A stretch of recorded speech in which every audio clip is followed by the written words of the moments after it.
Hi, and welcome back to Cross Stitch the Globe. My name is Stephanie. As you can see, Allison isn't here today. She is on a weekend trip out of town having so much fun. She mentioned it a little bit in our Flosstube extra about her visit to Branson, Missouri. She talked about how she's going to be going to Kansas City soon. So our other sister lives in Kansas City, so they're having fun without me. And I definitely have a little bit of FOMO. Hey guys, so I'm just popping in. I recorded that video yesterday, which was Friday, and you guys are going to get it hopefully Monday night. But in the meantime, the game Allison went up for, that she took her whole trip around, was to watch OU play Kansas. And Kansas won. I went to the University of Kansas. She went to the University of Oklahoma. Her husband is a huge Sooners fan. Our mom went there. So Kansas won for the first time since 1997. So none of our players were alive the last time we beat OU. And so I'm sure she's a little bummed. So when she gets back, you can be totally happy for me because rock chalk. But when she gets back, just be nice to her. She's probably not having a great day. But we would decided that instead of skipping a week, because we really would like to put out like a little video in between our Flosstube so that we're doing something every week because we just have a lot to talk about. I would come on and do my Nora November plans because I do need your guys' help, and getting help now would be better than getting help in a week or two. And then when she gets back, a lot of this planning stuff, then I won't have to talk about it in the plans for our next Flosstube. So that will help keep that video shorter because we really have a goal of keeping our Flosstubes to around the hour to an hour and a half mark. Getting it to under 100 minutes is so far pretty easy, but getting it under 90 is our real goal. So for today, I'm going to talk about her dogs. So we film at Allison's house, and Allison was nice enough to let me go ahead and come film here, even though she's not here today. But her dogs are in the back, so you'll be able to hear them. They don't love that I'm here. Well, don't worry, they're going to be going over to my parents soon for the remainder of the trip. But all right, so let's dive in. So Nora November, if you're not familiar with it, I don't know how big it is. Lately I've been watching a lot of Crossed by Floss, which is because I saw her Queen City Stitchers Retreat recap, and she just put out a mid-year whip parade, and so she's been talking about Nora November. And I don't know, Stapler September was everywhere. I don't know how widespread Nora November is, but what she does for it is she starts a Nora every week during Nora November, and she puts up a video at the end of the week showing her progress on that Nora. And she does specifically Nora Corbett. So Nora Corbett, who designs both Mirabilia's and the Nora Corbett line, she sticks to just Nora Corbett's. And then she does Mira May, which is where she starts the same number of Mirabilia. So every year she's starting 10 designs by Nora Corbett. I am not going to do that because I don't have 5 Nora Corbett's that I really want to start. I do have a lot of, between Mirabilia's and Nora's, I have that many, but I really want to talk to you guys about, I pulled out all of the patterns that I have that are by Nora Corbett, both Nora's and Mira's, and I want to go through from the simplest to the most ambitious, what my plans for November could be. And you guys who have stitched Nora's and Mirabilia's before can tell me what makes sense for me as a beginner to early intermediate stitcher now. Both what makes sense and what's doable, and also just your thoughts on any of this stuff. I have, so I pulled everything I'm going to go through. Let's start with the most simple version of Nora November that I could do, which is to take this Nora Corbett pattern, which is Moonglow, which is the one I know 100% I'm going to start this pattern in November. I have her fully kitted up. I love her. I first saw this on, I I don't know the name of it, but I saw it on an Instagram account in August of somebody who entered it in their local state fair. And if you know who this person was, I know I follow them on Instagram, but I don't remember who it was. And I didn't recognize this pattern as a Nora Corbett when I saw it, so I didn't know to like save it. I didn't know where the pattern came from. So this person who entered it got, they entered it in a category where they were the only person in their category. So they knew they were going to get a ribbon, but they got like a special state fair award, which was super cool for doing this. And if you know from our state fair extra that we did, we don't have, our state fair does not fill up either. So I feel you there, but it was so beautiful, but I just didn't know where it came from. So when I realized what it was, I bought it. I have it kitted up fully. So the reason I 100% know I'm gonna start this Nora Corbett is one, is my favorite of all the patterns that I've ever seen of hers, and I haven't seen everything, but I've seen a lot. This is my favorite. I think there are, so Ali Z is Crafty put out a Mirabilia and Nora like chart parade and kit parade, and I think she showed her finishes too. But one of the things she said about this pattern, which I agreed with, was that it's it shows like body diversity in a way that when she said that, it struck me, one of the reasons that I hadn't been interested in stitching in Mirabilias up to that point was that they did not feel, I did not see myself in any of the designs that I was seeing that were Mirabilias, and I felt a little bit excluded from it, just in terms of these were not who I saw myself as. And for some reason, seeing this line, which I'll show you the other one from the Wild Floss line. So this is Moonglow, but it's part of the like Wild Floss. It doesn't say on here, but it's her Wild Floss series. But anyway, once I saw these and I saw myself more represented within the world of Nora Corbett's designs, that kind of opened up some of the very petite ladies to feeling more like, oh, I see myself a little bit in her, I see myself a little bit in her, and then also like, I don't need to see myself in everything just to want to stitch it. But this was the first one that kind of opened the door. So I know I'm definitely going to stitch this one. I have her kitted up. The called for fabric, well, the fabric that the model is stitched on is I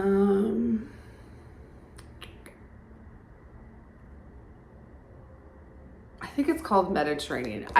When I bought this, I was going to kit it up with this fabric and they didn't have it. And then that kind of opened up the world of, oh, well, maybe I'll get something more exciting. I actually did buy a fabric. I have that Flosstube thing happening where your nose is itchy as soon as you start recording. I did buy a fabric that I thought I was going to do this with. And then when I got this in my Bestitch Me Fabric of the Month Club this was the fabric for September, the colored one. I decided, you know what, actually, I think I would like to do it on this, because you can see, like, this has got, like, it just looks very like, you know, it looks like you're looking up at the sky, and it's moody. It's got the, like, blues of the original called for, but, like, it's moodier and more interesting. So I'm very excited about this fabric. This showing up in my mailbox when I already had this pattern picked out felt like fate. And so I'm very excited. So I got the fabric. I have these are the called for DMC colors, which are so pretty. And then these are the water lilies, which I'm excited to stitch with. I've never stitched with water lilies before, so I think these will look good on this fabric too. And then I did buy the beads. So for this one, I just fully kitted it up. And I'm 100% starting this. Now I could, I'm gonna put things away as I go, but she's gonna live in this beautiful Jasmine Custom Bags dragon bag. So I could just start her November 1st and stitch on her a little bit every day for the whole month. And that would be great. That would be a great month. And I definitely would not feel weird at all if that's what I decide to do. The next level that I could do is I could start both Noras that I have. So I bought her, and at the same time I bought her companion piece, which is Floral Dreams. Now, this one is much more body like inclusive than a lot of them, but not to the level that this one is in terms of like figure, but I still love her. When I showed it to people, they're like, not put off by the nudity, but I can tell they're like, well, what would you do with it? And it's like, this would probably go in my office when I do have an office again. So that would not bother me at all. And I think she's really beautiful and lovely. I love the floral detail in here. Now, the only issue with starting her, because I do have her water lilies. I don't have her DMC, but I live within 10-minute drive of 10 stores that sell the full line of DMC, so that's never going to be an issue. Getting DMC should never be an issue unless it's like a 1 or 2 specific colors. So I have her water lilies. I don't have her beads, but I decided anything that I'm going to kit up for Nora's and Mira's, I'm not going to invest in the beads until I think I'm like going to finish them within 6 months to a year. Excuse me. Because it's a lot of money to put in beads, and I'm not like a purist where I'm gonna seriously care if the beads aren't the exact match. Like if one of the beads just never exists, I will be fine either waiting until I can find that bead or moving on and finding a different bead. And she only has 3, so I might look and see at some point getting them early, but you know, even if I start her in November, I'm gonna finish her and then move on to her. So starting would be more of a like get it started for the sake of getting it started and not to stitch it after this November until it's her turn. So I don't need to get the beads to start it. The only issue that I have with her is that the fabric that I chose for her is from Bestitch Me. It's a hand dyed, and I ordered it 2 weeks ago, but their website right now says it's 3 to 12 weeks for custom hand-dyed orders. So there's a decent chance that the fabric will be here before the end of November, but it's not 100%. So I can't say I'm definitely gonna start her, but if I get the fabric in, but I could say like, if I get the fabric in, I'm gonna start her. So that's Floral Dreams. And, okay, I'm just gonna put them here. I do not want to get all this stuff mixed up. All right, so that's option 2, is to start both of the Noras that I have, provided I get the fabric in for Floral Dreams. Another option would be to start Moonglow and then to start one of the Mirabilias that I have, because I don't have a ton of Noras that I want to start, and you could view Nora November both as Nora Corbett the design or the designer. So I have a couple options for starting Mirabilias that I'm excited about. The first is this, this is an old one. It's called Elizabeth and the Lavender Sky, which I don't really see the color lavender anywhere in it. And my journey with this one is really funny. I saw it on Facebook Marketplace for sale in a bundle with some Teresa Winslers and a bunch of other patterns from a woman that I'd already bought patterns from, so I knew like it was good. So I got her and like 3 Teresa Winslers for like $10, even though she's out of print. She's not one of the like super expensive out of print ones. Like some people try to sell her for 30 or 40 right now, but I've seen her listed for 18 on eBay in a way where you could probably get 10 or get it for 10 if you like made a lower offer. But one of the things so I didn't like her at first. I thought I would get her in this bundle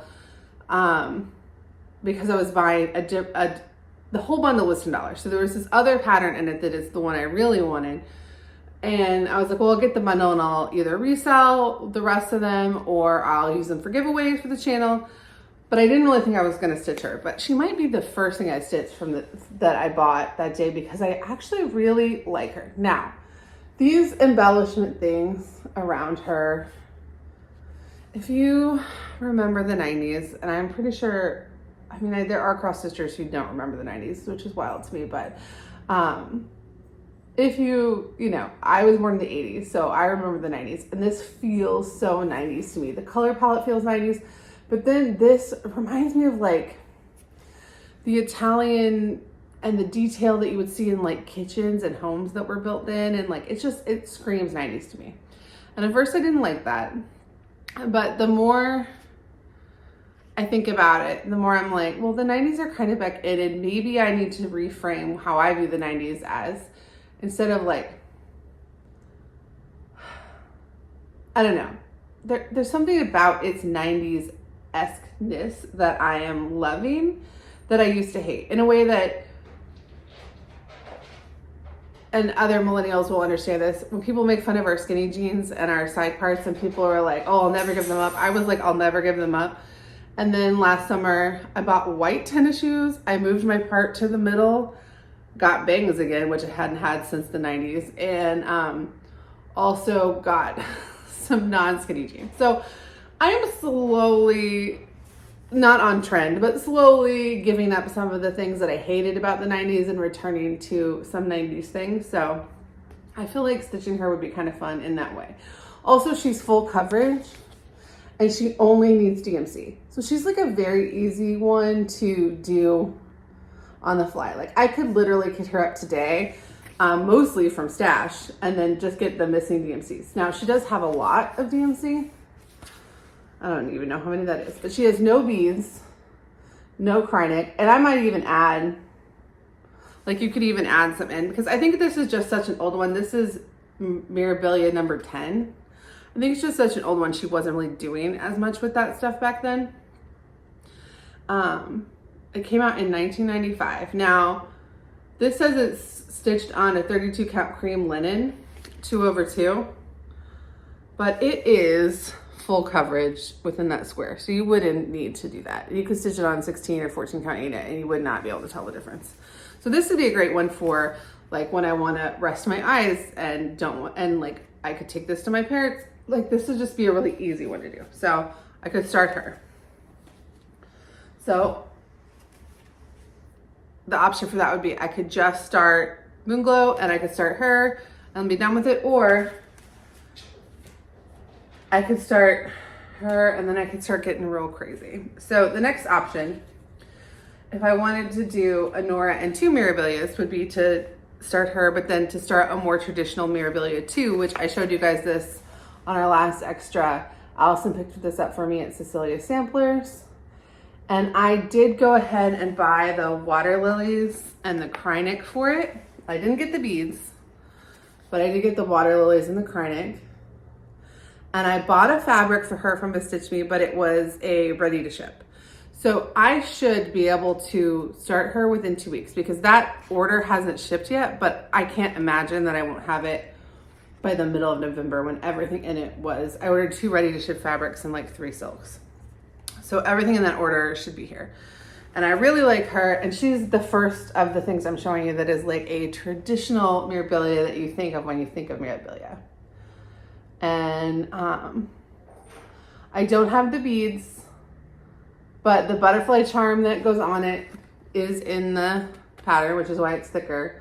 And the DMC will be really easy to get. The fabric will be here. So that's another option. Okay, now we're getting into like crazier territory. So the last, well, it was the first Mirabilia that I actually wanted, but the one that will be the hardest to start is Cathedral Woods Goddess. I'm gonna say, like, one, I was totally influenced by other people I've seen stitch this. Licking Floss just finished this on a gorgeous fabric. I'm not gonna get the exact fabric that she got. I don't even know if they make that fabric in 32. She did it on Swamp by Pictureless Plus. It is beautiful. I ordered Middle Earth from Bestitch Me, and then I ordered a backup option from Bestitch Me that I can't remember the name of, but I ordered those as hand dyed. So they will come in the same order as the fabric for her. So it's possible that it will get here and then I could start her, but to be honest, I'm a little intimidated by her, and buying her was more of a like challenge to myself that I should do it than like Like this feels like much more intimidating than everything else. I do have her,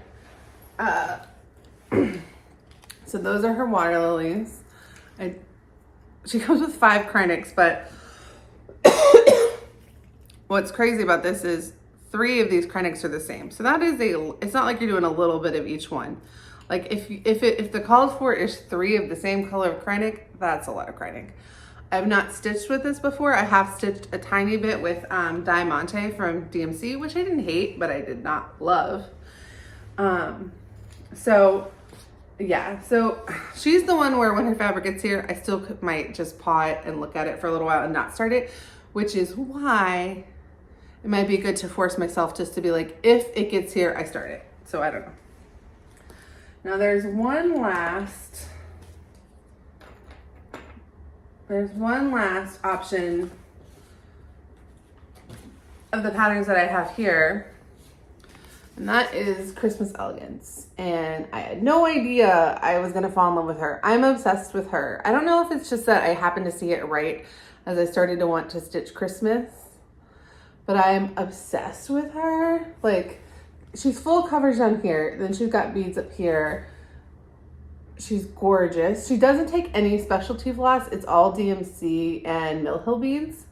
So the only issue with her is that the fabric I chose for it is, I want to say it's called Scotsman. It's by to Stitch Me, but it's in a hand-dyed order, or sorry, not hand-dyed. It's in a dyed to order that I only made a week ago. So it theoretically could be here by the end of November because that would be 5 weeks. But the website says 3 to 12 weeks, and I have a feeling that 5 weeks might be really pushing it. So but she's all DMC.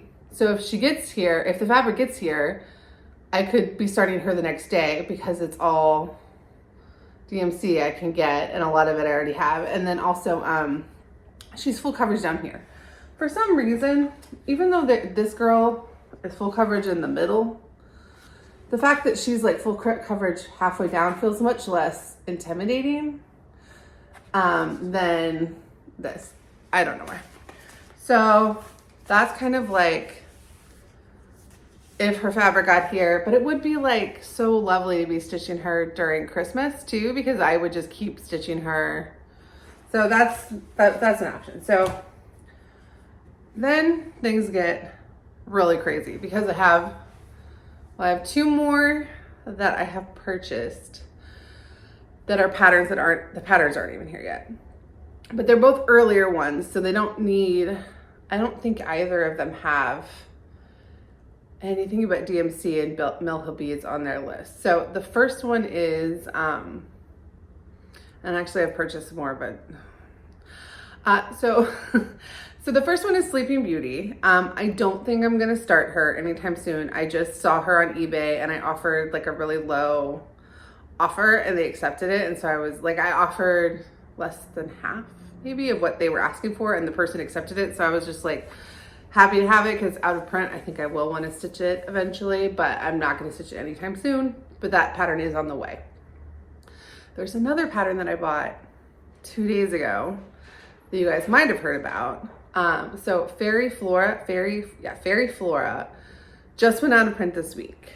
And there's something about it going out of print and then me looking it up where I was like, oh, that is a fairy I actually really like. I should go ahead and just get it before, because they posted it in a way where it was like, we're letting you guys know so you can go get it before stores and people jack up their price. So I went on eBay, I found someone selling it. I offered them they were selling to sell it for 18. I offered them 10 and they accepted. I mean, it's not worth like a ton just because it went just out of print, but there's still 1 million copies. So people who jacked up the prices haven't jacked them up that much, but I still was really happy because even with shipping and everything I got it with shipping for what you would go and walk into a store to get it before it went out of print. So I was happy about that. And the reason, besides the fact that it's DMC and the fabric, I'll insert a picture of it because it's the only one I don't have yet. But the fabric is a really easy fabric. I could definitely get something from 123 Stitch that is similar. I don't think I would want to do this on anything super special because it's not a full coverage, but the fabric is not in any way like the star of the show. And there's nothing about the color of this fabric where I would really care about doing a different fabric. And one of the reasons I might want to start that now is because she just went out of print. I saw a bunch of people saying like, oh, I definitely want to stitch her, and buying the pattern. And I could see in a couple of weeks there being kind of a flurry of people, like a small flurry of people starting her because they just picked her up because she was going out of print. And it was the oldest one. I think it was Mirabilia design like 6 or 7. And then that made me scared because one that I knew I really loved but hadn't bought yet, Winter Queen, I'm not going to start her now. But I did go ahead and get her on Etsy because now that made her the oldest. And I was like, oh no, if they're going to retire another one and they retire the next oldest, the oldest one that was still in print was Winter Queen, and I'm obsessed with her. I'm just not. She's like too intimidating for me to start right now. And I'm not someone who, I don't really care about the other, like the other 3 queens are out of print and very expensive, or maybe 2 of them are out of print, but the ones that are out of print of the queens are very expensive. But Spring Queen and Summer Queen I'm not, and Autumn Queen I'm not like super drawn to in any way, but Winter Queen and then that Snow Queen, the woman with the reindeer. Those are the 2, and I think I want to stitch those because they remind me of The Lion, the Witch, and the Wardrobe. So there's those. So I have those patterns on the way. I will not be starting those this year. So I need you guys to help me. Should I just start Moonglow and be really good about getting as much progress on her as possible? Should I start Moonglow and Elizabeth and the Lavender Sky so I have one of each? Should I just start Moonglow and then if Floral Dreams, this fabric shows up, start her so I'm only stitching true Noras during Nora November? Should I stitch Moonglow and then start Elizabeth and the Lavender Sky and Lady Mirabilia so that I'm doing a Nora, an old school Mirabilia, and a new like complicated magnificent Mirabilia? Should I just try to start everything I can start so that try to do a 4 or 5 of them and just do the ones that I can and then wait for different pieces of different ones, but just try to be starting one every week to take advantage of the fact that I truly hate starting things, and this is a really great way to force me to. I don't know. So I really need you guys to tell me what your advice is. One other thing is that I do think I want to do 24 and 24 new starts and 24, because I have been kitting things up. You guys saw my Al Forest video where I kitted up a bunch of Al Forest. I have I've just been like, I like going to box stores and getting a few DMC as an excuse to go wander around the box store while I'm like tired or getting a break from parenting. So I have other kits that I have been kitting. I've been kitting. So I do think I want to do 24 new starts and 24. I haven't sat down. That was her dog. I haven't sat down and written out like what I'm going to start when or anything. I might just write a list of the names of them, but not try to like decide when is going to go where. But just be like, okay, I want to have 24 kits that are close to ready to go. And most of these kits do have their fabric and stuff. So the one thing is that, so if I start 4 or 5 Mirabilias and then I start Noras and then I start 24 other things, that's a lot more. But if I start like 1 or 2 or 3, and I could save 2 or 3 of these for May and start them next year, and they could be part of my 24. So it's not like I wouldn't start them. The only ones I don't think I'm going to start in the next year and a half are like Sleeping Beauty, Winter Queen, and a couple of the other ones that I got with Winter Queen because I found an Etsy shop with a really good sale. I'm not going to tell you guys about it until I see.